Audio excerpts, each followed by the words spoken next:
watching The Fan Club. Today we're at the Tribeca Film Festival red carpet for the world premiere of Dream Killer. I guess it's never too late. Tell us now if it was all a dream.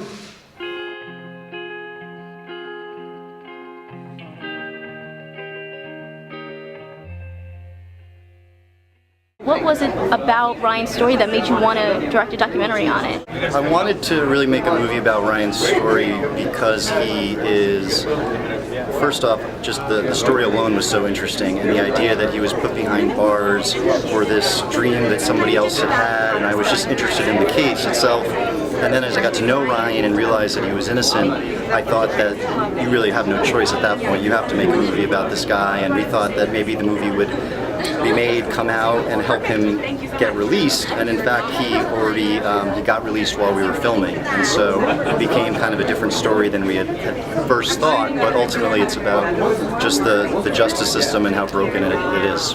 How far along were they in the story when you came in? How many years was it?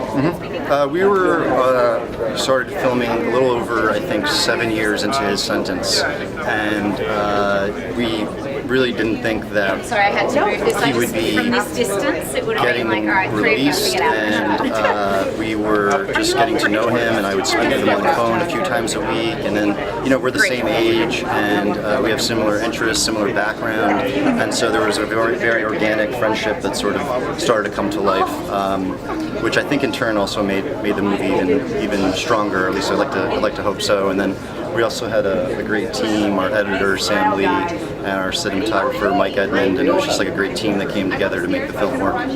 That's awesome. Yep. There is a lot of kind of stories that you're seeing lately about people who were wrongfully convicted, like in Serial, or just stories in general, like the Jenks. And I feel like this kind of comes out at a time that we're like, this is very like a popular story that people want to know more about.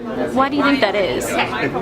It does seem that criminal justice, stories are very much in the zeitgeist right now, but I think they actually have been for a while. You think of Law and Order, you even think of like The Thin Blue Line in '88. There's always been an interest in that sort of work, but why right now at this moment there seems to be a particular interest is anyone's guess. I'm not sure. What I really liked about your film was kind of how you went back and forth between you're telling Bill's story, trying to fight for his son, and at the same time you also have Brian's story where you're kind of seeing these like simple but powerful moments that he's talking about, like being in jail and making like prison pizza and things like that. Can you talk about like the differences and why you kind of focused on those storylines? Sure. I think it was important to not make Ryan out to be some object and just someone that got the wrong end of the justice system, and he was just this guy, and we wanted to tell the story of how it came to be. But I think we thought it was really important to get to know him as a person and his personality, and that he almost cried but didn't know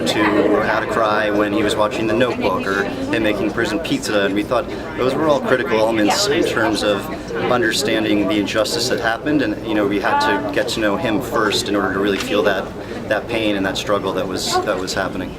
Well, I thought you did a really great job of it, and also throughout it there was a lot of like animation during his scenes. I wonder, is that because you weren't able to get in there, or because you just were kind of trying to do something different? And also that animation, what was it like? Why was that style chosen? The animation was in large part because of us all talking as a group, myself, Sam Lee, Dan Zinn, and we were thinking, how can we show what life is like for him behind bars, because obviously we can't film there unless we're doing an interview. And Ryan had articulated it in a really interesting way where he said, picture life where everything is black and white.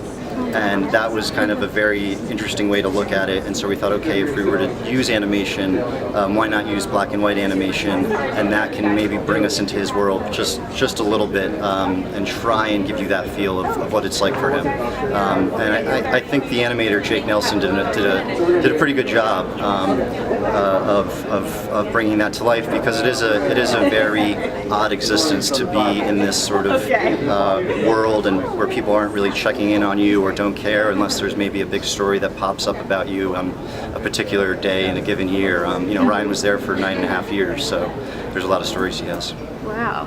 So a lot of the film has older footage, but I'm assuming you guys, when you came in, like some of the footage in the second half of the film is you guys. Mm-hmm. So what was that like, actually being there and like seeing, these cases and like seeing what they were all going through?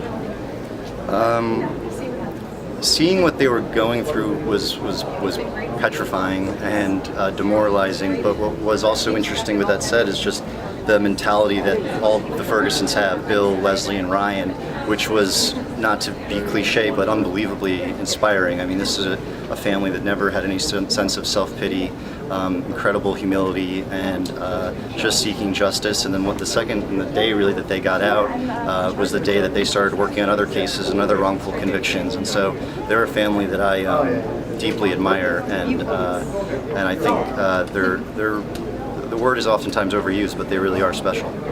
Thank you guys so much for watching. Make sure to give this video a thumbs up if you liked it, and click that subscribe button for more coverage from Tribeca Film Festival. See ya!